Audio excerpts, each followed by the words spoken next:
세상의 리더가 아니라 예수님의 제자가 되라라는 제목으로 마태복음 4장 18절부터 20절 말씀을 여러분들과 함께 나누기 원합니다. 사람이 태어나서 누군가를 따르는 것은 아주 당연한 모습입니다. 어린아이가 태어납니다.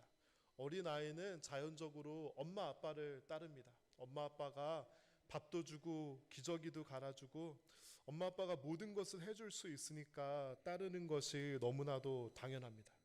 그러다가 사춘기가 찾아옵니다.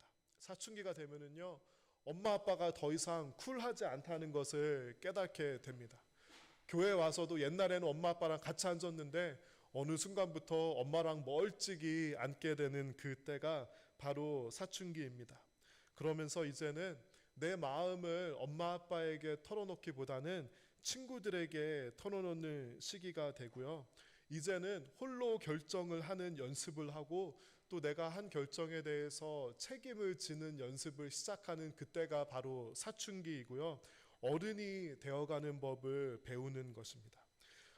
아이들이 크면서 어른이 되어가는 것은 너무나도 당연한 현상이지만 막상 이때가 되면은 많은 부모님들이 당황해하고요. 약간의 배신감도 느낍니다. 하지만 그럴 필요가 전혀 없습니다. 왜냐하면요, 여러분도 청소년기에 똑같이 했기 때문입니다. 여러분의 자녀들도 언젠가는 커서 지금 여러분이 느끼고 있는 그 심정을 느끼게 되는 그런 시간이 반드시 오게 될 것입니다. 엄마 아빠 생일은 잘 챙겨주지 않고 친구들이나 이성 친구의 생일을 잘 정성스럽게 챙겨주기 시작할 때 살짝 배신감이 들 때도 있지만요, 그러지 말고 우리 아이가 어른이 되어가는구나, 그렇다면 참 부모 되신 하나님 아버지께 내 아이들을 맡겨야 되겠구나 하고 감사해 주면서 축복해 줄 수 있는 마음과 믿음의 넉넉함이 있는 성도 여러분들이 되시기를 바랍니다. 청소년 때는 또 청소년들이 연예인을 따르기 시작합니다. 방의 벽을 연예인들의 포스터나 사진으로 도배하거나 또는 운동선수나 유명한 아이콘 같은 사람들을 따르기 시작합니다. 원조 아이돌이라고 할 수 있는 서태지와 아이들 또는 H.O.T 같은 그룹들이 있었습니다. 청소년들이 연예인들이 콘서트를 하면은 가장 앞자리에 앉으려고 학교도 안 가고 밤을 새서 가출한 다음에 그 앞자리를 차지하려고 추운 밤을 지새면서 기다리기도 했고요. H.O.T나 서태지와 아이들이 나오면은 너무 좋아서 감당할 수가 없어서 실신해서 응급차에 수송되어가는 그런 학생들도 있었다고 합니다. 여러분들 이런 기억이 다들 아마 있으실 것이라고 생각해 봅니다. 이런 기간들이요, 젊은이들의 추억과 특권과 낭만이라고 생각하면서 다 지나갈 것이라고 우리가 그렇게 생각할 수도 있습니다. 또 예전에 야구 선수 박찬호와 축구 선수 박지성 선수가 해외에 진출을 해서 그들의 게임을 챙겨보느라고 잠도 자지 않고 밤을 지새웠던 그런 시간들이 또 여러분들에게는 있었을 것입니다. 그들이 승리를 하고 그들이 골을 넣고 그들이 좋은 경기를 하면 마치 그 일이 내 일인 것처럼 너무나도 기뻐했습니다. 우리 사람은요, 누군가를 우러러보고 누군가를 따르는 것이 너무나도 당연하고 자연스럽다고 할 수 있습니다. 왜냐하면 나 혼자로는 불완전하고 불안하기 때문입니다. 우리 모두는 나보다 더 큰 무언가를 동경하기 원하고 그것에 속하기 원하는 마음이 있기 때문입니다. 어떤 사람은 좀 인디펜던스나 자율성이 강해서 나는 누구에게도 아무 것에도 의지하지 않고 나는 나 자신을 믿으면서 살아가고자 하는 그런 사람이 있기도 합니다. 하지만 가만히 생각해 보면은요, 언제 우리가 연약해질지 모르고요, 언제 우리가 어떤 환경이 변하고 상황이 변해서 나 자신을 의지할 수 없는 때가 금방 살아가다 보면은 찾아오게 됩니다. 우리의 인생과 이 세상은 수많은 시험과 수많은 변수와 함정이 있는 이 세상을 나 자신만을 믿으면서 살아가고자 하는 것은 어쩌면 교만한 생각일지도 모릅니다. 그렇다면 우리는 결정해야 합니다. 나는 누구를 따를 것인가? 나는 무엇을 따를 것인가? 성경에서는 우리에게 무엇을 따라야 하며 누구를 따라야지 그 인생이 현명한 인생이라고 이야기해주고 있을까요? 사람의 마음은 누구를 따르기 원하냐면요, 세상을 따르고자 하는 마음이 있습니다. 이 세상은 우리에게 참으로 매력적이고 멋진 것을 제공해 주는 것 같아 보입니다. 좋은 것, 화려한 것, 나에게 기쁨과 만족을 주는 곳이 바로 이 세상입니다. 그래서 사람들은 세상으로 나아갑니다. 세상이 주는 화려한 것과 풍성한 것을 가지고 싶어 하는 것입니다. 하지만 세상은 겉으로는 그런 것을 약속하는 것 같지만 눈에 보이지 않는 곳에서 대가를 요구합니다. 세상은 어떤 대가를 요구하냐면요, 우리의 시간, 경쟁이라는 대가를 요구하고요, 정신, 인생, 그리고 영혼을 넘겨야만 세상에서 주는 화려한 것을 우리는 받을 수 있습니다. 세상은 반드시 대가를 요구하고 공짜로, 무료로 우리가 원하는 화려한 것, 멋진 것을 주지 않습니다.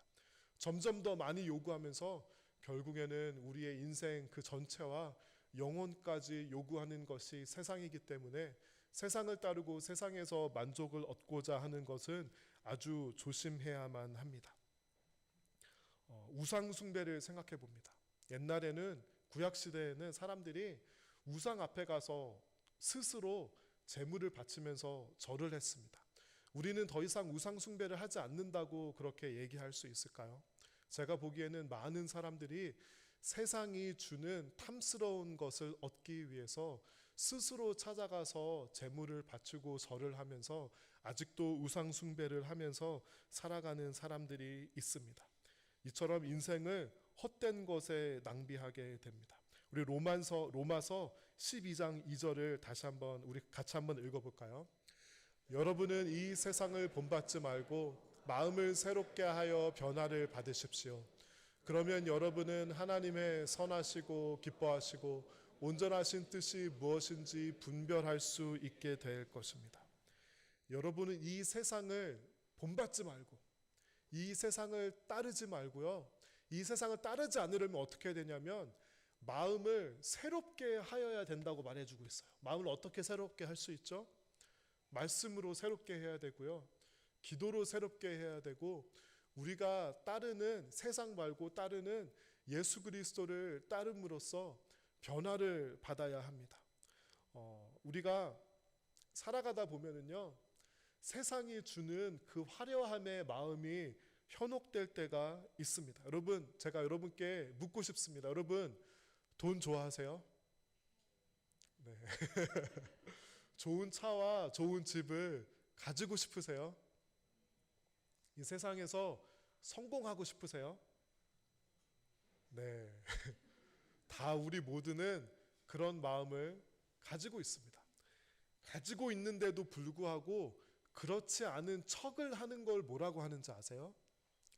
가식이라고 해요. 그렇죠? 겉과 속이 다른 거예요. 나는 속으로는 진짜 세상의 것들을 원하는데 그렇지 않은 척하는 게 가식이에요. 여러분, 우리의 믿음과 가장 잘 어울리지 않는 것이 있다면 바로 가식입니다. 가식은 거짓이고요, 가식은 속이는 것입니다. 제 생각에는 가식을 이렇게 가식으로 사는 것보다는 차라리 그것을, 내가 원하는 것을 인정하는 게 더 낫다고 생각합니다. 여러분, 제가 돈 좋아하게 생겼나요? 돈 좋아하게 보이나요? 네, 저는 돈을 아주 좋아하는 사람입니다. 좋은 집과 좋은 차를 가지고 싶습니다. 하지만 여기서 멈추면 안 돼요. 우리는 인정할 수 있습니다. 나 가운데 세상의 것들을 탐하고 원하는 마음이 있는 것을 인정할 수 있어야 되는데, 그것을 자랑하듯이 인정하는 것은 거기가 끝이 아닙니다. 우리 성도들은요, 인정하지만 세상을 본받지 말고 마음을 새롭게 함으로 변화를 받아야 돼요. 하지만 말씀과 기도와 예수 그리스도의 희생을 기억하면서 변할 수 있어야 돼요. 나도 세상의 것들이 좋고 돈이 좋고 성공이 좋고 명예가 좋고 좋은 집과 차가 좋지만 변화를 받는 거, 이 변화는 뭐냐면 그것이 좋지만 이것보다 주 예수보다 더 귀한 것은 없네, 이것을 깨닫고 인정하고 더 귀한 것에 예수 그리스도의 자리로 모시는 것이 바로 우리 성도의 변화입니다. 그렇기 때문에 우리는 마음의 변화를 받아서 예수 그리스도의 소중함을 깨닫고 우리의 삶의 구주와 주인으로 모실 때, 그때야 비로소 이 세상의 화려한 것들에 대해서 조금씩 자유할 수 있게 되는 것입니다. 우리는 또 사람을 따르기 쉽습니다. 조금 시간이 지나고 어른이 되고 우리가 성숙해지면 더 이상 연예인을 따르고 운동선수를 따르는 것은 큰 의미가 없다는 것을 깨닫게 됩니다.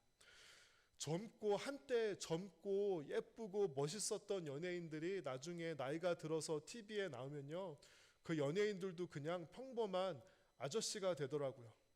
H.O.T가 나이를 먹습니다. 지금 보면은 저나 H.O.T나 큰 차이가 없습니다. 다 배도 나오고요, 그냥 아저씨들이에요. 운동선수도요, 한때는 근육질에 멋있고 근육도 많고 날씬하고 그랬는데요, 은퇴하고 한 5년만 쉬면은요, 배가 나오고 저질 체력이 되는 그런 운동선수들을 보았습니다. 우리 어른이 되면은 유명인이 되는 그런 일들은 잘 하지 않지만, 하지만 누구를 따르면서 그 그룹 안에 들어가서 내가 안정감을 누리고자 하는 그 욕구는 우리 가운데 아직도 살아 있습니다. 교회 안에서도요, 우리는 자꾸 사람을 따르고 싶어 합니다. 교회 안에서도 우리는 이런 일들을 하는 겁니다. 나는 누구누구 목사님의 제자야. 나는 누구누구 장로님이나 누구누구 교회의 유력한 사람들이랑 친해. 나는 어떤 목사님에게 제자 훈련을 받았고, 나는 다른 목사님보다 누구누구 목사님 설교가 최고인 것 같아. 나는 순복음교회 출신이야. 나는 큰 유명한 교회, 사랑의 교회 출신이야. 명성교회 출신이야. 나는 CCC 출신이야. 예수전도단 출신이야 하면서 자꾸 편을 가르고 팔을 나눕니다. 누구누구 교회에, 어떤 교회에 아주 좋은 영적인 유산이 있습니다. 어떤 목사님의 설교가 정말 주옥 같은 좋은 설교가 있는데요, 우리는 이 좋은 영적인 유산을 가지고서도 편을 나누고 팔을 가르고 나의 우월함을 나타내는 데 사용할 수 있는 그런 죄성을 가진 사람들이 바로 저와 여러분입니다. 여러분, 초대교회에도 이런 일이 있었을까요? 없었을까요? 네, 초대교회에도 있었습니다. 우리 고린도전서 1장 말씀을 한번 다 같이 저 2절 말씀을 읽어보겠습니다. 나의 성도 여러분, 글로의 집에서 온 사람들이 나에게 여러분 사이에 다툼이 있다는 소식을 전해 주었습니다. 내용은 이렇습니다. 여러분들이 저마다 나는 바울을 따른다, 나는 아볼로를 따른다, 나는 베드로를 따른다, 심지어 나는 그리스도를 따른다고 말한다니. 우리 13절도 같이 읽을까요? 도대체 그리스도가 나뉘었습니까? 바울이 여러분을 위해 십자가에 못 박혔습니까? 아니면 여러분이 바울의 이름으로 세례를 받았습니까? 초대교회 사람들도요, 이 사람들이 이랬던 거예요. 나는 바울을 따라. 나는 바울파야. 어떤 사람들은 아니야, 바울은 보니까 바울은 너무 세. 아볼로가 성품이 진짜 좋은 것 같아. 나는 아볼로를 따를 거야. 사람들 보니까 아니야. 베드로가 보니까 뜨거운 이 신앙과 영성이 있어. 나는 베드로를 따르고 싶어. 사람들이 이렇게 갈라졌던 거예요. 바울과 베드로와 아볼로가 말하고자 하는 그 메시지는 분명했고요, 섬기는 하나님이 한 분의 하나님이었는데, 사람들은 바울을 따르는 사람들, 아볼로를 따르는 사람들, 베드로를 따르는 사람들을 가르면서 서로 누가 더 뛰어나네, 누가 더 정통이네, 누가 더 영성이 뛰어나네 하면서 가르고 싸우고 있었던 겁니다. 근데 여러분, 그 중에서 제일 나쁜 파가 누군지 아세요? 바울파가 제일 나빴나요? 아볼로파가 제일 나빴나요? 베드로파가 제일 나빴나요? 제일 나쁜 파는 바로 그리스도파였어요. 우리 말씀 다시 한번 보여주시겠어요? 여러분, 깜짝 놀라셨을 수도 있는데, 심지어 나는 그리스도를 따른다라고 말한다는 이것이 왜 제일 나쁜 거죠? 그리스도를 따른다고 말하면은요, 모든 사람들을 품을 수 있어야 돼요. 그런데 내가 가장 신앙적이고 내가 가장 영적인 것을 드러내고 나타내기 위해서 정답을 선택하지만, 그 정답을 가지고도 그리스도를 따른다고 하면서 바울을 따르는 사람을 배척하고, 아볼로를 따른 사람은 배척하고 판단하고 베드로를 따른 사람은 너네 잘못됐어라는 것을 증명하기 위해서 나는 그리스도를 따른다라고 말하면서 실제로는 그리스도의 정신을 나타내지 못하고 있는 사람들이 있었다는 것입니다. 여러분, 우리가 신앙생활을 하면서 어떤 영적인 지도자를 바울과 같고 아볼로와 같고 베드로와 같은 사람을 하나님께서 사용하실 수 있고, 여러분의 삶에 그런 분들이 큰 영향력을 끼치는 그런 축복과 은혜가 분명히 있습니다. 여러분 신앙에 고향 같은 그런 교회나 단체들이 분명히 있을 것입니다.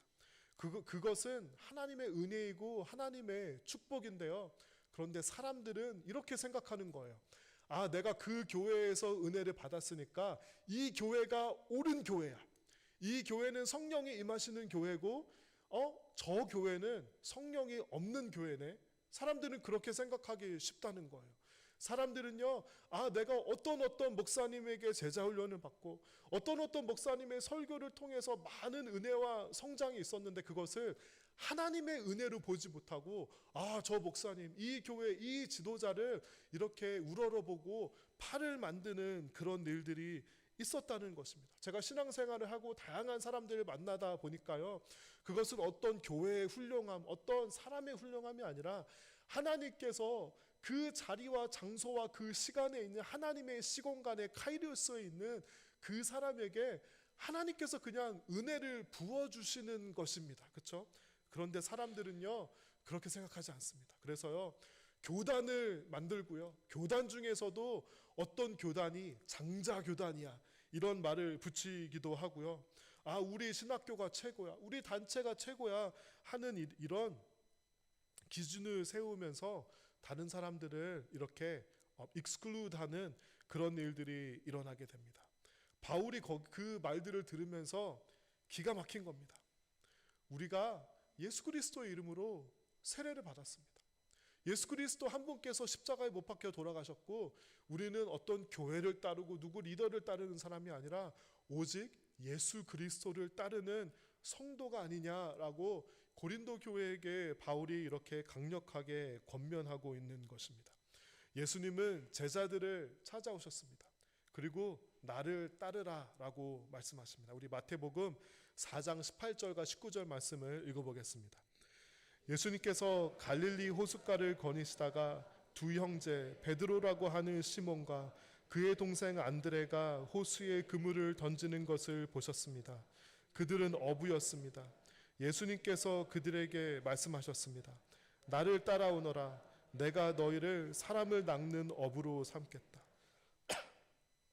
이때 당시에는 그러니까 그때 당시 문화에서는 랍비라고 했는데요, 랍비들이 제자를 선정하는 어떤 방법과 모습들이 있었습니다. 유명했던 랍비들은 가말리엘, 힐렐, 있던 당대 유명했던 랍비들이 있었는데요, 이들의 제자가 되려면은요, 주로 이제 어린 소년들을 제자로 뽑았는데, 자격이 뭐냐면요, 13살이 될 때까지 모세오경을 다 외워야 됐어요. 여러분, 우리 성경 한 절 암송하는 것이 얼마나 어렵습니까? 모세오경을 다 외워야만 기본 자격이 주어지는 것이고요, 그 중에서도 가장 똘똘하고 가장 명철한 그런 제자들을 뽑았던 겁니다. 예수님이 제자들을 뽑으러 갑니다. 모세오경은 다 외우지 않아도 최소한 좀 글을 읽을 수 있고 좀 최소한 교육받고 성격과 인품이 훌륭한 사람을 예수님이 제자 삼아야 되지 않겠습니까?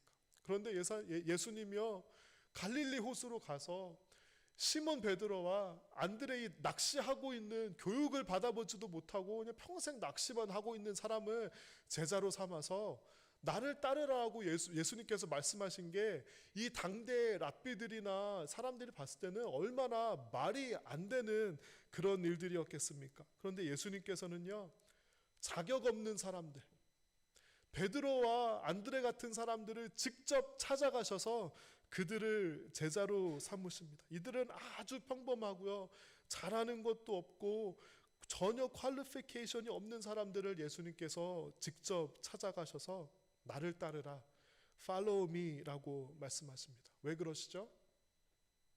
왜냐하면 그래야지 우리 또한 예수님을 따를 수 있기 때문이에요.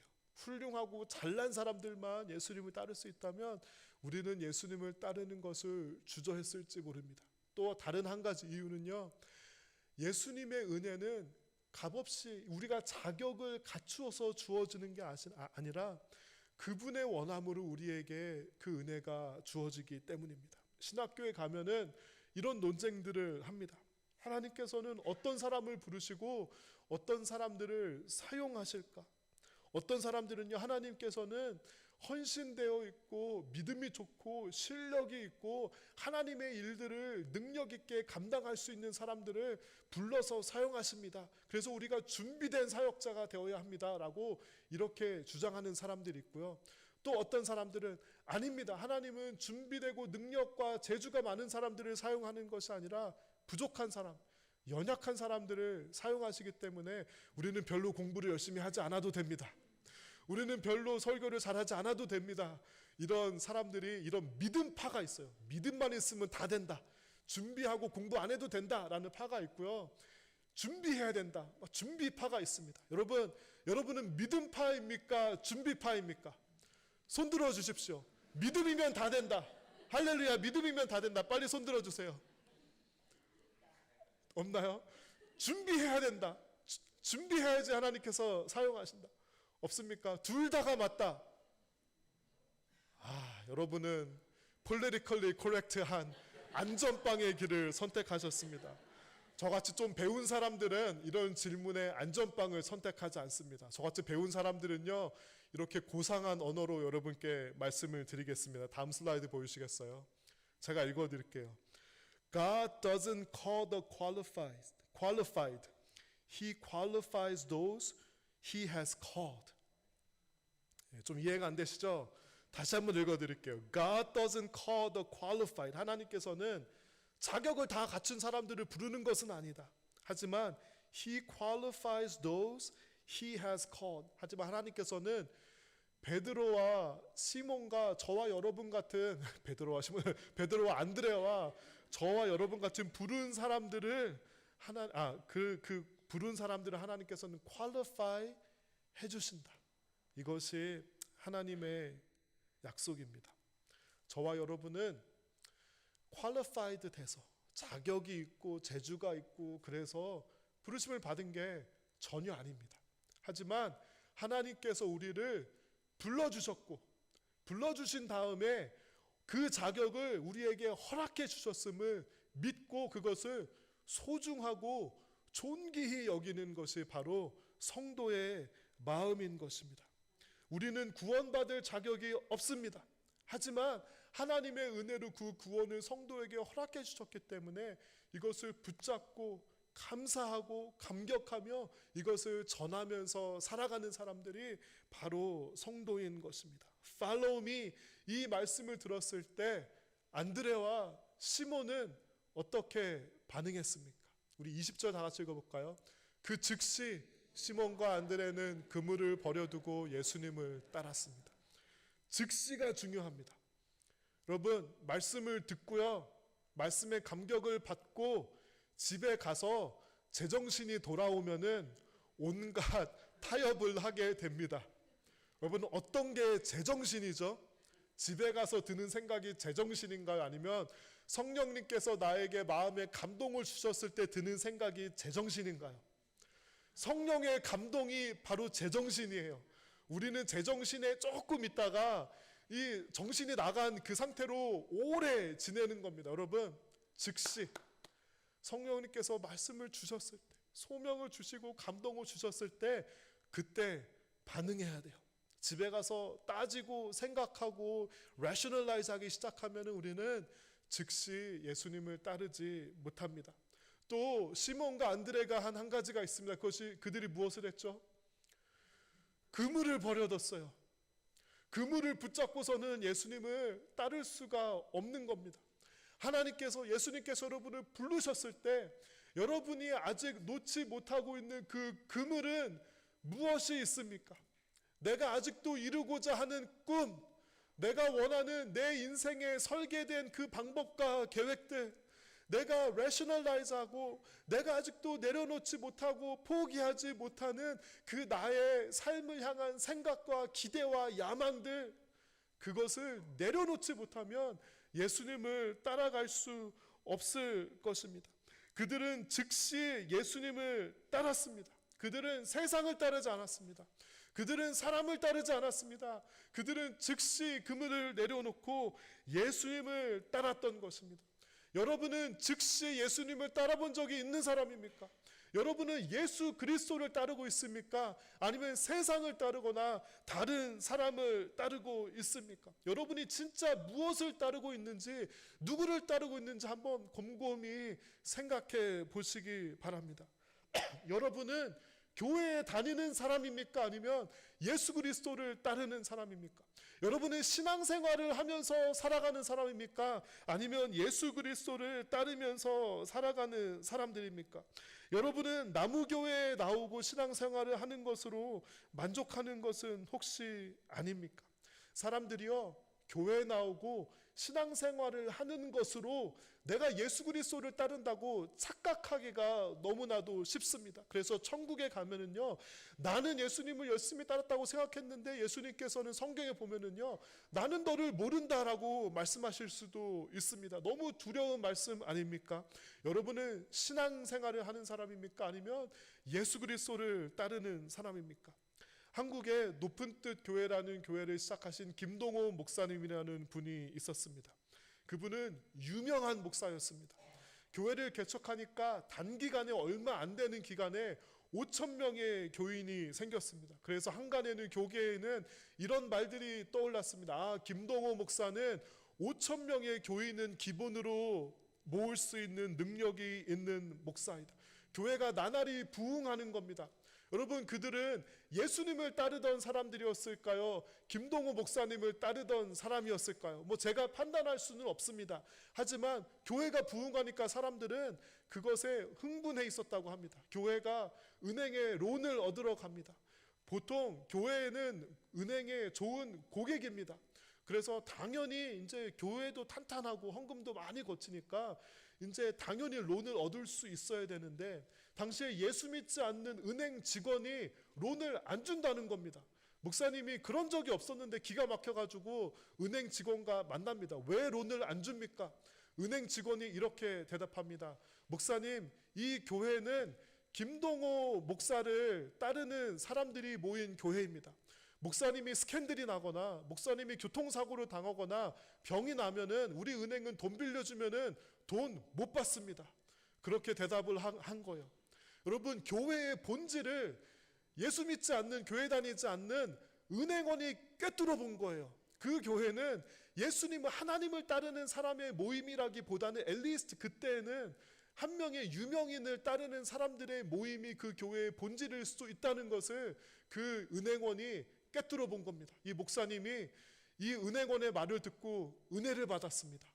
감동을 했습니다. 이것이 우리 교회에 주는 하나님의 음성이구나. 내가 목사를 따르는 교인이 아니라, 이 교회를 맹종하는 교인이 아니라 예수 그리스도를 따르는 교인으로 만들어야 되겠다라고 목사님이 하나님의 음성으로 들었다고 합니다. 세상은 리더가 되어야 된다고 말합니다. 세상은 리더를 존귀하게 여깁니다. 세상은 리더가 되는 것을 목표로 여깁니다. 하지만 우리 하나님을 믿는 사람들은 다릅니다. 우리는요, 리더가 목표가 되어서는 안 됩니다. 예수 그리스도를 잘 따르는 제자가 되어야 하고 팔로워가 되어야 합니다. 교회 가운데 하나님께서 리더의 역할을 잠시 맡겨주시는 사람들이 있습니다. 직분자들이 있는데요, 내가 진짜 리더라고 생각하게 되면은 큰일 납니다. 그건 크나큰 착각입니다. 교회에는 리더는 단 한 분, 예수 그리스도밖에 없습니다. 나머지 모두는 제자이고 팔로워인 것입니다. 교회에 언제 문제가 생기고 언제 아픔이 생기죠? 자기가 리더라고 착각할 때, 자기가 영향력이 있고 자기를 따라야 한다고 생각하는 사람들이 교회에 생기기 시작하면은 교회는 반드시 문제가 생깁니다. 교회의 리더는 오직 한 분, 예수 그리스도. 교회의 모든 사람들은 예수 그리스도를 따르는 제자가 되어야 하고요, 팔로워가 되어야 합니다. 여러분, 세상을 따르면 공허합니다. 영혼을 대가로 지불해야만 합니다. 우리가 원하고 그리는 삶, 인스타그램에서 멋지게 그려지는 그 삶에 보이지 않는 이면에는 영혼을 요구합니다. 그리고 그것을 가졌다고 해도 공허해집니다. 사람을 따르면 어떻게 됩니까? 배신당하거나 배신하거나 실망하거나 섭섭하게 되는 것이 사람을 따르는 결과입니다. 여러분, 예수님을 따르는 제자가 되기를 바랍니다. 아직 손에 놓지 못한 그물이 있다면 그것을 내려놓고 즉시 예수님을 따르는 저와 여러분이 되기를 바랍니다. 안드레와 베드로는 안드로메다로 갈 뻔했습니다. 안드레와 베드로는 예수님을 따르면서, 예수님을 따르지 않았다면 평생 낚시하면서 살았을 거예요. 낚시하는 건 나쁜 일 아닙니다. 고귀하고 중요한 일인데요, 예수님의 초청이 있었을 때 그들은 예수님의 기적을 경험하고요, 예수님의 가르침을 직접 들을 수 있는 특권을 경험하고요, 초대 교회의 지도자가 됩니다. 여러분은 어떤 삶을 선택하시겠습니까? 예수님의 제자가 되는 삶을 선택함으로 말미암아 안드레가 경험했던 것들, 베드로가 경험했던 것들은 여러분들이 경험하는 하나님의 거룩하신 소명을 놓치지 않고 꼭 경험하시는 저와 여러분이 될 수 있기를 바랍니다.